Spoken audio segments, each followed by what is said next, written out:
খুলনা বিশ্ববিদ্যালয়ের শিক্ষার্থী অর্ণব হত্যার হিসাবই মেলাতে পারছেন না মা লিপিকা সরকার। সন্তান সড়ক দুর্ঘটনায় নিহত হয়েছে এমন খবরে কান্না থামছে না তার। মায়ের আর্তনাদে ভারী হয়ে উঠেছে নগরীর বন্দরগাতী ইসলাম কমিশনার মোড় এলাকা। আমারে আইছে একটা ডাকও দিল না। ও মা, আমি আইছি, আমার বাবা জানে করে আমারে মা কইয়ে ডাকে, আমি কি করে দাদা সহ্য করে ডাকবো। ছেলেকে হারিয়ে নির্বাক পিতা নীতিশ কুমার সরকার। কোনো শত্রু না থাকা সত্ত্বেও সন্তানের এমন মৃত্যু মেনে নিতে পারছেন না তিনি। ভাইকে হারিয়ে কথা বলার শক্তি হারিয়ে ফেলেছে অর্ণবের ছোট ভাই অনিক। এটা তো আমার ছেলের কোনো শত্রু থাকতে পারে না, আমি এটা বিশ্বাস করি না। আমার এটা ইসে আসে নাই।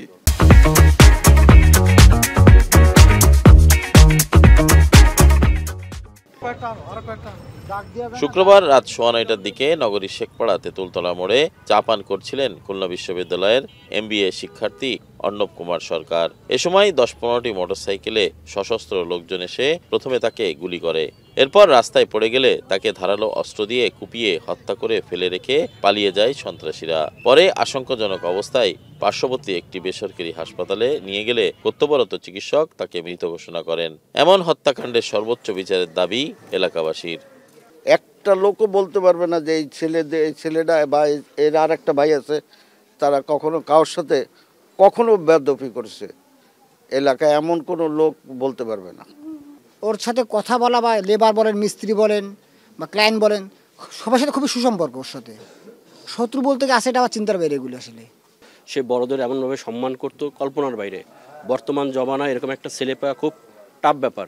খুবই ভদ্র ছেলে। এরকম ছেলে যদি এইভাবে মারা যায়, তাহলে যদি এর কোনো সুষ্ঠু বিচার না হয়, আমাদের তো কোনো নিরাপত্তা নাই। সম্প্রতি খুলনায় দুর্বৃত্তদের হামলায় 10 জনের বেশি নিহত ও অর্ধশতাধিক আহতের ঘটনা ঘটেছে। আইনশৃঙ্খলা পরিস্থিতির এমন অবনতিতে উদ্বিগ্ন নগরবাসী। হত্যাকারীদের দ্রুত আইনের আওতায় আনার দাবি তাদের। এইসব বিষয়ে কথা বলার জন্য থানায় পাওয়া যায়নি কোনো কর্মকর্তাকে। প্রতিনিয়ত এরকম হত্যাকাণ্ডের সাথে হচ্ছে, এগুলো প্রশাসন মানে কঠোরভাবে যদি দৃষ্টি না দেয়, তাহলে আসলে মানুষ আতঙ্কে দিন যাপন করবে। সর্বশেষ শুক্রবার রাতে দুর্বৃত্তদের হামলায় নিহত হওয়া অর্ণব কুমার সরকার খুলনা বিশ্ববিদ্যালয়ের ব্যবসা প্রশাসন ডিসিপ্লিনের MBA এর শিক্ষার্থী ছিলেন। পড়াশোনার পাশাপাশি বাবার ঠিকাদারি ব্যবসায় সহযোগিতা করতেন তিনি। তরিকুল ইসলাম, এখন খুলনা।